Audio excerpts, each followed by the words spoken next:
मध्य प्रदेश की अमरवाड़ा विधानसभा सीट पर उपचुनाव। यहां पर 10 जुलाई को वोटिंग और 13 जुलाई को नतीजे आएंगे, ये तो आप सबको पता है।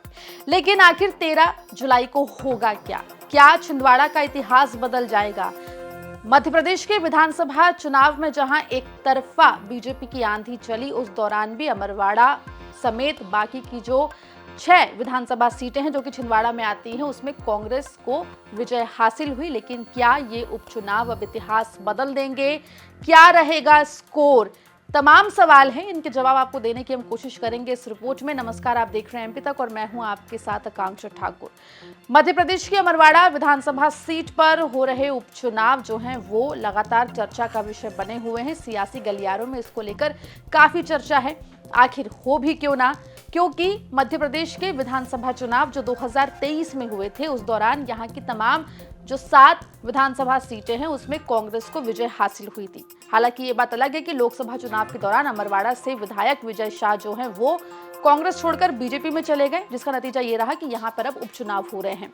लेकिन क्या आप जानते हैं कि इस पूरे उपचुनाव में सबसे बड़ी चुनौती कमलनाथ के लिए है। कमलनाथ की साख जो है वो दांव पर लगी हुई है। वहीं बात करें बीजेपी की, तो बीजेपी के पास खोने के लिए कुछ भी नहीं है।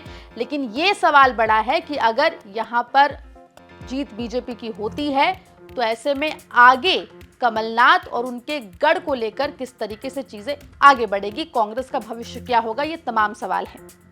आपको बता दें कि अमरवाड़ा उपचुनाव में मुकाबला त्रिकोणीय है। बीजेपी के कमलेश शाह, कांग्रेस के धीरन शाह और गोंडवाना गणतंत्र पार्टी के देवराविन भलावी के बीच में यहाँ पर टक्कर है। वहीं राजनीतिक विश्लेषकों का यह मानना है कि अमरवाड़ा विधानसभा के उपचुनाव के नतीजे से बीजेपी सरकार की सेहत पर तो कोई असर नहीं पड़ने वाला, लेकिन इन नतीजों से कांग्रेस पर जरूर असर पड़ सकता है। हार और जीत से कांग्रेस के कई नेताओं का भविष्य भी तय होने वाला है। हाल ही में हुए लोकसभा चुनाव में कांग्रेस को करारी हार का सामना करना पड़ा है और राज्य में 29 में से एक भी सीट कांग्रेस नहीं जीत पाई है। इतना ही नहीं, कमलनाथ का गढ़ कहलाने वाली छिंदवाड़ा सीट भी कांग्रेस के हाथ से फिसल गई। वहीं जहां एक तरफ कमलनाथ के लिए अमरवाड़ा उपचुनाव साख का विषय है, वहीं कांग्रेस कहीं ना कहीं मध्य प्रदेश की राजनीति में वापसी का रास्ता अमरवाड़ा के उपचुनाव के रूप में तलाशती हुई दिखाई दे रही है। वहीं बात करें बीजेपी की, तो बीजेपी के पास कुछ भी खोने के लिए नहीं है। अगर यहां पर स्कोर 7-0 भी होता है, यानी कि अगर अमरवाड़ा विधानसभा उपचुनाव नहीं जीतती है बीजेपी, तब भी उसको असर नहीं पड़ेगा। और अगर जीत भी जाती है तो कहीं ना कहीं मनोबल बीजेपी का और बढ़ता हुआ मध्य प्रदेश में और मध्य प्रदेश की राजनीति में दिखाई देगा। वहीं आपको बता दें कि अमरवाड़ा उपचुनाव को लेकर कांग्रेस और कमलनाथ लगातार प्रचार करते हुए दिखाई दिए। वहीं कमलनाथ इस बार भी भावुक होते हुए दिखाई दिए, जिसमें कमलनाथ ने कहा कि पिछले 45 साल में मैंने कौन सा पाप किया है, जो मुझसे कौन सी गलती हुई जो ऐसा अन्याय मेरे साथ हो रहा है, और वो लोगों से वोट मांगते हुए दिखाई दिए थे। वहीं अगर उम्मीदवारों की बात करें तो सवाल ये कि आखिर कौन कितना दमदार है। तो देखिए, बीजेपी उम्मीदवार कमलेश शाह जो हैं वो हर्रई जागीर के राजघराने से आते हैं।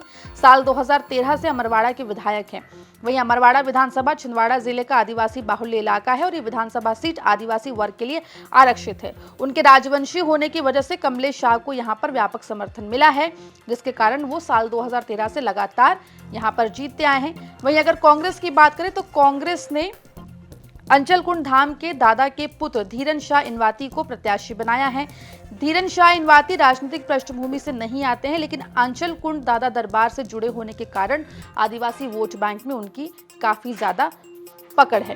वहीं अगर बात करें गोंडवाना गणतंत्र पार्टी की, तो उसका भी अपना वोट बैंक अमरवाड़ा विधानसभा सीट पर है। गोंडवाना गणतंत्र पार्टी जो है वो आदिवासी वोट बैंक साथी हुई नजर आती है। तो ऐसे में यहाँ पर मुकाबला तो त्रिकोणीय है, लेकिन अब नतीजे बताएंगे कि यहाँ से फायदा किसको होगा, नुकसान किसे होगा। और अमरवाड़ा विधानसभा उपचुनाव के नतीजे कहीं ना कहीं कांग्रेस और बीजेपी की दिशा मध्य प्रदेश में कहीं ना कहीं बदलते हुए दिखाई देंगे। रिपोर्ट के बारे में क्या राय है, कॉमेंट सेक्शन में हमें जरूर बताएं। मध्य प्रदेश तमाम खबरों के लिए बने रहिए एमपी तक के साथ।